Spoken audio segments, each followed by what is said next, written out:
The flight began like any other calm and routine. Passengers boarded with the usual shuffling of carry-ons and overhead bin struggles, while flight attendants moved through the aisles with polished smiles and practiced greetings. But for Kelly McFarland, a sharp and assertive stewardess known for her no-nonsense attitude, this flight would be anything but ordinary. Kelly prided herself on her professionalism and her passionate stance on doing what she believed was right. She owned the aisle and carried herself with a confidence that was hard to miss. Everything seemed to be going smoothly until she spotted him. Seated quietly in economy class was a man in his mid-40s, clean-cut and unassuming. There was nothing remarkable about him except for the bold, red baseball cap perched on his head. The words "Make America Great Again" were emblazoned across it, unapologetically bold. For Kelly, the hat wasn't just an accessory. It was a statement one she couldn't ignore. Her gaze kept returning to him as she moved through the cabin, handing out pre-flight drinks. His calm demeanor only added to her irritation. Finally, she stopped at his row, tray in hand, her tone sharp and dripping with sarcasm. "Nice choice of accessories," she said, loud enough for nearby passengers to hear, trying to make a statement. The man glanced up, his expression polite but distant. "It's just a hat," he replied, before turning back to his magazine. Kelly's lips pressed into a thin line. Just a hat, she thought, her frustration simmering. For her, the hat symbolized something offensive, something she felt compelled to challenge. Her principles felt like a battle cry she couldn't ignore. Back in the galley, Kelly vented to her colleagues, her voice rising with every word. "Can you believe this guy, parading around with that hat like it's no big deal? It's offensive to so many people. I can't just let this slide." One of the senior attendants, trying to calm her down, said gently, "Kelly, it's not our job to police people's fashion choices. Let it go. Focus on the flight." But Kelly scoffed. "We have rules about offensive behavior on board. That hat is offensive. End of discussion." Ignoring her colleagues' attempts to de-escalate, Kelly marched back down the aisle. Her heels clicked sharply against the floor as she stopped in front of the man's row. Crossing her arms, she stared him down. "Sir," she said, her voice firm and formal, "your hat is causing discomfort to other passengers. I'm going to have to ask you to remove it." The man slowly closed his magazine and looked up at her, his expression calm but unwavering. "Thank you for your concern," he said, "but I'll keep it on." His composure only fueled Kelly's determination. Her voice turned colder. "Then I'm afraid I'll have to inform you that this behavior violates our policy. Either you remove the hat, or you'll be asked to leave the flight." The cabin fell silent. Passengers exchanged nervous glances, the tension in the air thick enough to cut. The man didn't argue. He stood up, collected his belongings with deliberate calm, and walked toward the exit without a word. Kelly watched him leave, her victory feeling oddly hollow. His refusal to argue or react gnawed at her. But she shook it off, convincing herself she'd done the right thing. Someone had to stand up for what was right. When the flight landed in Los Angeles, Kelly felt a surge of pride. She had won a personal battle. As passengers disembarked, she stood tall, confident that her actions were justified. In her mind, she had restored order.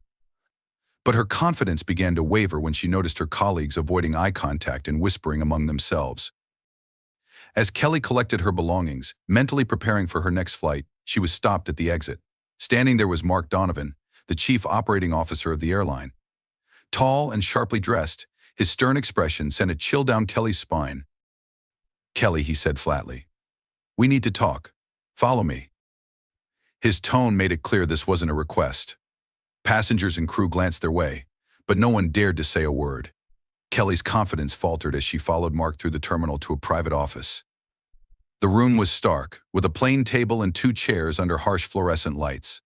Mark gestured for her to sit and closed the door behind them. "Do you know who you removed from that flight?" Mark's tone was cold, each word sharp and deliberate. Kelly straightened in her chair, masking her unease. "A disruptive passenger wearing inappropriate attire. I was ensuring the comfort of our other customers," she replied, her voice tinged with defensive pride. Mark stared at her for a long moment before dropping a stack of papers onto the table. The sound made Kelly flinch. "That disruptive passenger," he said slowly, "was Jacob Randolph, the owner of this airline." The room fell silent. Kelly's face drained of color as the weight of his words hit her like a turbulent landing. "Wait," what she whispered, barely able to form the words. Mark leaned forward, his expression unwavering. Yes, Kelly. The man you humiliated and kicked off the flight owns this company. And now he's requested to meet with you personally. Kelly's heart sank. The confidence she'd felt an hour ago evaporated, replaced by a sinking dread. She tried to respond, but the words caught in her throat. Mark didn't give her a chance to recover. Let me make this very clear, he said, his voice dropping even lower. You let your personal opinions override your professionalism. That man wasn't breaking any rules. You were. And now, thanks to your actions, we're facing an internal crisis. Kelly nodded mutely, unable to argue. Mark opened the door and gestured for her to follow. You'll speak to Mr. Randolph now, he said curtly. But I suggest you think very carefully about how you're going to handle this. The consequences will be serious. Kelly felt the walls closing in around her as she walked to the airline's headquarters. Entering Jacob Randolph's glass-walled office, her heart pounded like a jackhammer. Jacob sat at the head of a large mahogany table, exuding authority in a sharp navy suit. Gone was the casual demeanor from the flight. His piercing gaze made Kelly's palms sweat. Take a seat, Kelly, Jacob said, his voice calm but commanding. She obeyed, her confidence shattered. Jacob leaned back slightly in his chair. Why don't you tell me what happened this morning? I want to hear it from your perspective. Kelly stumbled over her words, trying to explain her actions. But as she spoke, her reasoning sounded more flimsy and nonsensical, even to her own ears. Jacob listened intently, his expression unreadable. When she finally stopped, he let the silence hang for a moment before speaking. Kelly, he began, his tone measured, do you know why I sometimes choose to fly in economy class? She shook her head, unsure where this was going. It's because I want to see how my employees handle themselves, Jacob continued. I want to understand how our passengers are treated by the people on the front lines. Today I got a very clear picture. Kelly's stomach dropped. You let your personal beliefs give you the right to publicly humiliate a passenger, Jacob said, his voice calm but laced with steel. You assumed, and in doing so, you made it clear that your judgment comes before professionalism, before our company's values. Kelly opened her mouth to respond, but Jacob held up a hand. This company stands for respect for every passenger, no matter who they are or what they believe. If you can't uphold that, you have no place here. His finality hit her like a ton of bricks. She felt a lump in her throat, her mind racing for a way to salvage the situation. I understand, she managed, her voice barely above a whisper. Jacob studied her for a moment. Here's the deal, he said.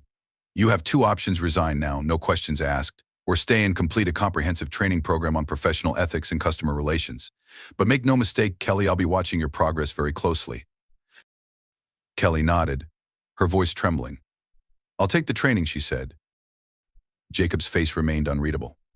Good. Then we're done here. But understand this, there are no second chances after this. Make it count. Walking out of his office, Kelly felt a mix of humiliation and relief. This wasn't just a professional setback, it was a humbling lesson in the power of restraint and the dangers of assumption. As she left the building, one thought echoed in her mind. How could something as small as a hat nearly cost me everything?